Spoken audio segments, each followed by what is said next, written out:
Hi, everyone. I'm Mike Crowe, one of the founders of Mitten Getaways Glamping Company. This is the Mitten Minute, our glamping journey, a podcast where I talk about the planning for our journey to open a glamping resort here in Eastern Michigan. Our show is produced by Woodall's Campground Magazine, and it's sponsored by Outdoor Alliances, which provides digital marketing services to campgrounds, RV parks, and glamping properties. Today's episode is kind of a special one. While I'll be recapping my stay or my time at the Glamping Show, this is also going to be sort of a season finale for our podcast. It's been a great experience recording a podcast. We are very appreciative of the team at Woodall's for giving us this opportunity and for Outdoor Alliances agreeing to be our sponsor. Including today's episode, we recorded 18 weekly shows, with the first one airing back at the end of June this year. We covered topics like our history and our pre-marketing of our business, as well as our time at other Michigan glamping resorts and our experience with securing land.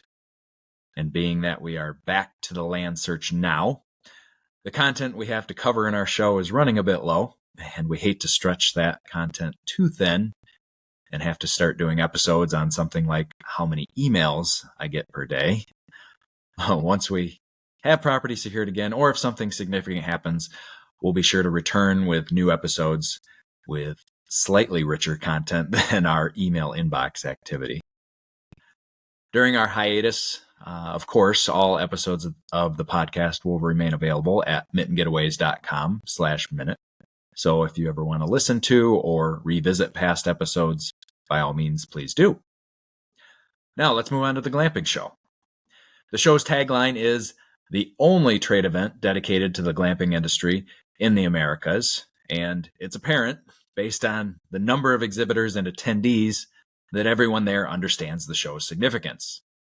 According to the Glamping Show website, 74% of the 2022 attendees were thinking about or in the process of launching a glamping business. And that was us last year, and now we still are, so we're definitely not alone. The show is held at the fairgrounds in Aurora, Colorado, just outside Denver. This was our second time attending, although my wife Melissa didn't come this year on account of her being about 7 months pregnant, and the elevation in Colorado probably wouldn't have helped her fatigue. So I thought in this episode I'd talk about 3 aspects of the Glamping Show this year. Its growth, the people I was able to meet with, and the inspiration that came from attending.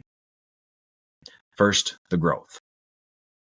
Even though this was only my second time attending, the show's trajectory was apparent. Even last year, my wife and I kept hearing how much the show had grown from previous years, even to the point of having to relocate from its original location in California to the current Colorado site. The show's website claims 130% growth in attendees from 2021 to 22. And it felt like that occurred again this year.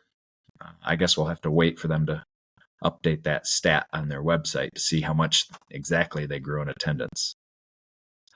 There were easily more exhibitors there this year. I counted 180 spots reserved, which, based on the show's website, added up to around $1 million in revenue.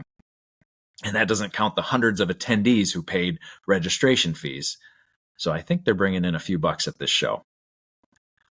Although there was new content in the courses or the lectures, I opted this year just to sign up for the expo, which was actually free.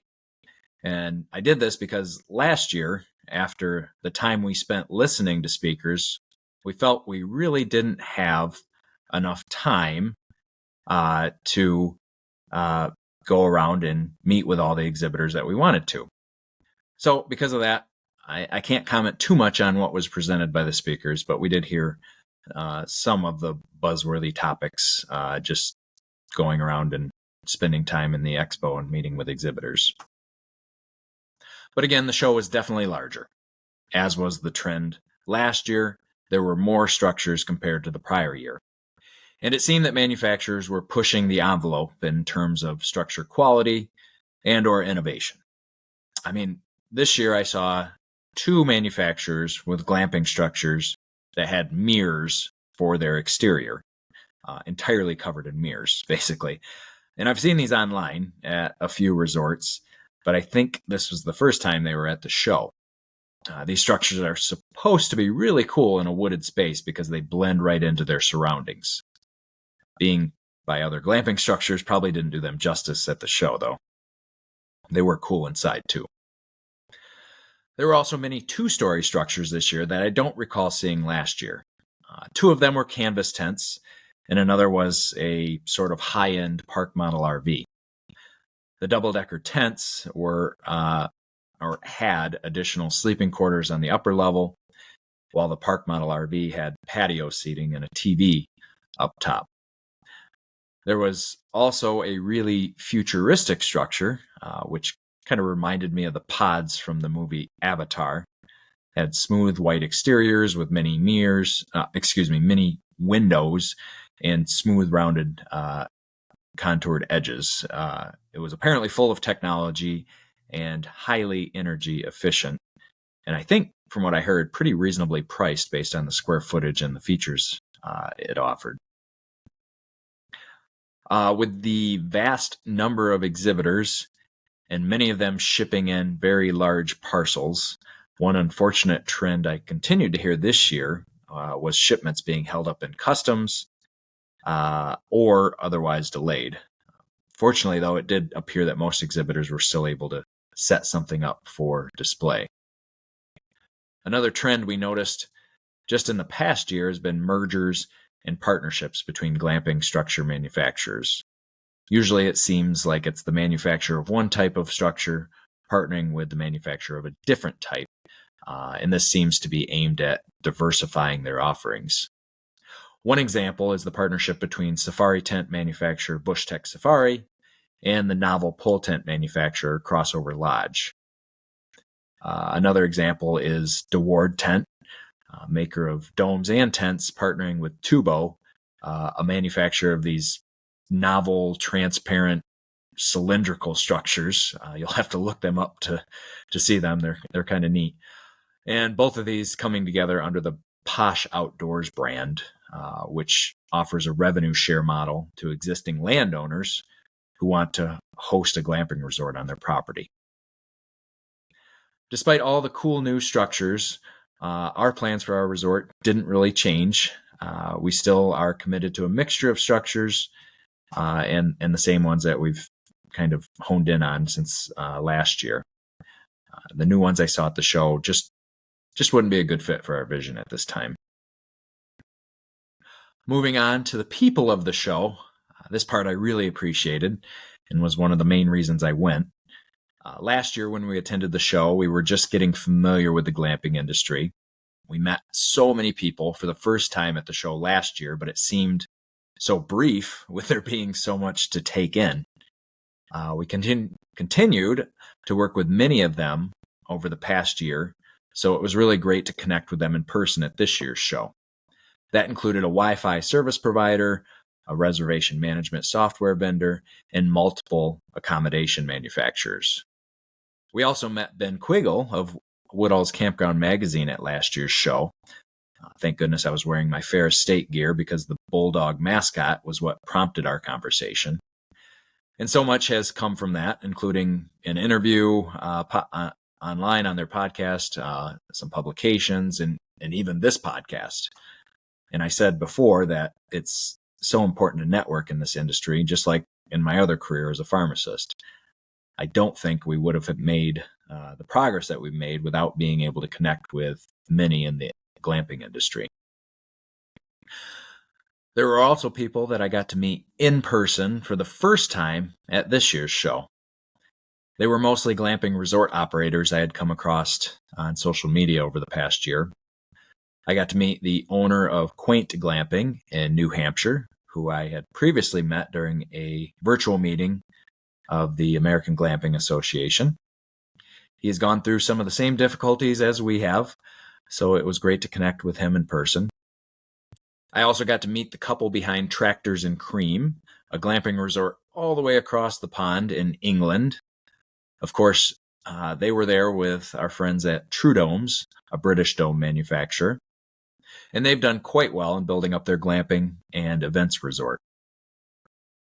Finally, I got to meet with the Glamping Operators of the Year, who were presented with that award at the show this year.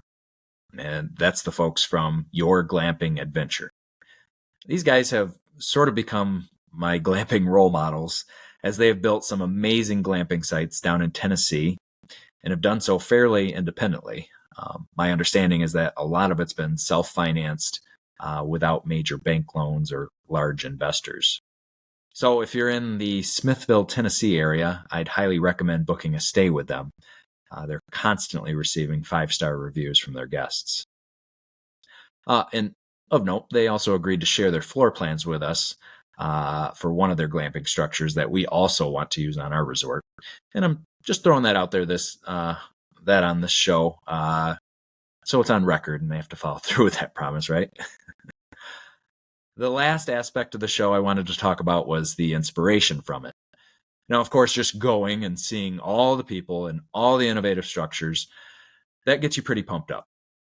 But I was also going there to spread awareness of the 2 businesses I talked about starting up in last week's podcast episode, the glamping store and the marketing service. This basically consisted of me handing out these 2-sided postcards that I designed and had printed up, which kind of discussed what each business had to offer. And in those interactions of handing them out, I got a lot of good feedback. Many of the exhibitors with glamping items thought the glamping store was a great idea, agreeing with me that there really wasn't a go-to place for all things glamping. From the show, we had one of the gourmet s'mores companies, or gourmet marshmallow companies, as well as the authors of a glamping book, agree to be featured in our store. So we'll be adding them soon to our product offering.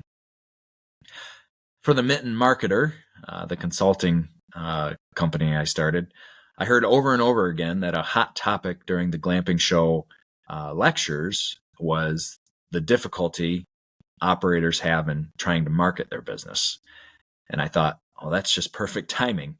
Like I talked about in last week's show, I've pulled together a ton of resources and created a process for what I call the DIY marketer. Basically so that creating and sharing a whole month's worth of digital content can be done in less than half a day for around $20 a month, instead of it being a full-time job.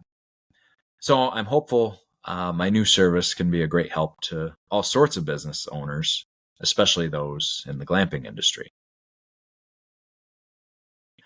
And that's what I wanted to cover. So that wraps up our show. Thanks so much for listening. The Mitten Minute is produced by Woodall's Campground Magazine and sponsored by Outdoor Alliances. Thanks again to both of those organizations. Again, you can check out all episodes of the Mitten Minute podcast at mittengetaways.com/minute. We hope to be back with more on our glamping journey soon. Until then, follow our journey in other ways at mittengetaways.com/links. Even though we'll be taking a pause on the podcast, we'll still be active with our newsletter, blog, and social media. Thanks again for tuning in.